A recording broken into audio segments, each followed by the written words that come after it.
Welcome back. We're beginning a new course today on our pathway through Buddhism. This one is called Amida Buddha. The way the courses have been organized is Buddha, Dharma, Sangha, and practice. We've gone round robin through these so we can kind of learn Buddhism evenly and bring up all four elements together. We had the first go round, we had a course on the Buddha called Becoming the Buddha. So this was the life story of the historical Buddha. And then when we came around again for class 5A, we had the two nirvana theory about two awakenings in the Buddha's life, one at 35 and one at 80. And we discussed what it meant to realize awakening. And then the third time around, we had a course on the Buddha called The Three Buddha Bodies. And this course will draw from that in an organized way, I hope, about how we went from the historical Buddha to this mythical legend concept or essence of Bodhi, of wanting to seek enlightenment.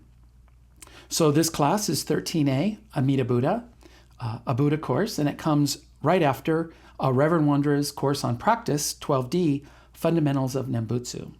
So today, we're going to begin to talk about this evolution, this slow change from the way we represent Buddhas, from historical to transhistorical, from maybe concrete and historical to transhistorical, to mythical, to representing enlightenment itself, operating all the time in our daily lives. So we're going to begin our first lecture entitled Buddha Bodies. We will see that I went to a wonderful museum presentation called Divine Bodies, but that has a little bit too much of a Christian connotation, so I decided to rename it to Buddha Bodies. But before we get started, I kind of wanted to explain how we're going to look at art and the various representations of Buddha and how Buddha is generalized into something that is not a person, but something that is very personal for everyone who seeks the way.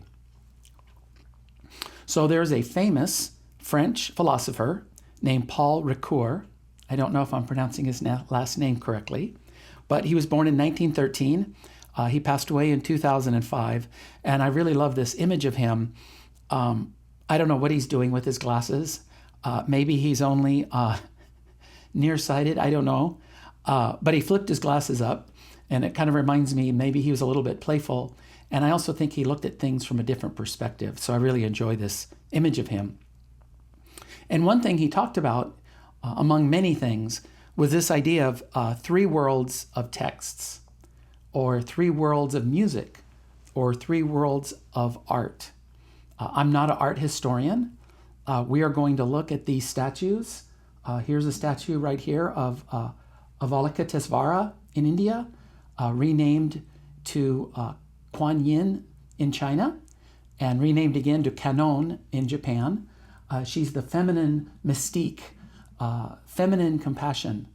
She represents kind of a feminine perspective of Buddhism. And what's interesting is she starts out in India as male and slowly becomes kind of androgynous in China, and then becomes fully feminine in Japan. So we have a male figure, kind of androgynous, and slowly becoming more feminine as she moves east into China and Japan. So what Paul Ricoeur would say about this statue is we can analyze it in three different ways. There's three different worlds. The first is the kind of the objective viewpoint, where you see this as a physical object, a statue, and you can wonder the influences on it, the time it was constructed, where it was constructed, what was going on in that culture at the time, what were the influences, why would a culture produce this type of art? And this is kind of an objective, historical way of looking at it. So he calls this text-centered, or art-centered, or object-centered. The next that we do a lot is author-centered, artist-centered. Why would the artist create this? Who created this work of art? What was that person's influences? What was their message? What was this artist trying to tell us? So this is kind of looking at the art from an artist's perspective. And then the one we're going to focus on, because I have qualifications to do this just like anyone else, it becomes reader-centered or audience-centered or the perspective of the viewer. So what does the what is the meaning I get out of looking at this? How does it make me feel? And that is the way we're going to lean in this course, because I'm not teaching an art history course. I'm not an art historian. I'm not even an artist. But I know how I feel. I know how these works affect me. I know how they touch my heart. And I think for myself, I kind of think this is the most important thing, especially when we're on a spiritual path. So I'd like to show you a short video clip from John Lennon. I think it's from the documentary, The Making of Imagine. He's at his mansion in 1971 in the United Kingdom, in England. And there's also another clip of him in New York from 1972 in this film. And the part that's a little bit unnerving is the same gentleman appears in this clip from the UK in 1971 and also New York in 1972. He was a fan that kept appearing in the background wherever John Lennon appeared. A lot of people have commented that that would have been a warning sign today. Maybe knowing how John Lennon passed away, he didn't have a lot of security. He was incredibly open.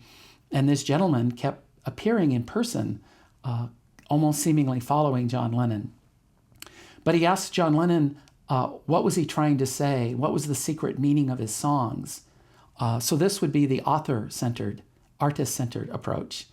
And I was really surprised. John Lennon was quite firm, as he often is, and told him that what's important is what you get out of the song. What does Strawberry Fields mean to you? He said, I'm just playing with words and creating images. The meaning of the song is in your appreciation of it, how you hear it and how you feel it. So I'd like to show you this video real quick. John Lennon was firmly in the camp of the audience viewpoint of the meaning of art. Don't confuse the songs with your own life. I mean, they might have relevance to your own life, but a lot of things do. So we met, I'm just a guy, man, who writes songs. Yeah, I figured that if we met, I'd know just by reading them. But know what? It all fits. Anything fits. If you're tripping off on some trip, anything fits, Like when you said, boy, you're going to carry that weight for a long time. That was just... That's Paul saying that. Yeah. Paul saying that? But that belongs to all of us. He's thinking about all of us. Remember that one, you can radiate everything you are, you can penetrate anywhere you go? Yeah. I was just having fun with words. It was literally a nonsense song, I mean, Dylan does that. Anybody does it, They just take words and you stick them together and see if they have any meaning. Some of them do, some of them don't. See, that last album of mine was me coming out of my dream. You can last your whole life on that dream, and then it's all over. You weren't thinking of anyone in particular when you were singing all of it. How could I be? How could I be thinking of you, man? Well, I don't know, maybe I don't care me, but it's all somebody. I'm thinking about me, or at best Yoko, if it's a love song. This is what I thought this morning, and, or I love you, Yoko, whatever. I'm singing about me and my life, and if it's relevant for other people's lives, that's all right.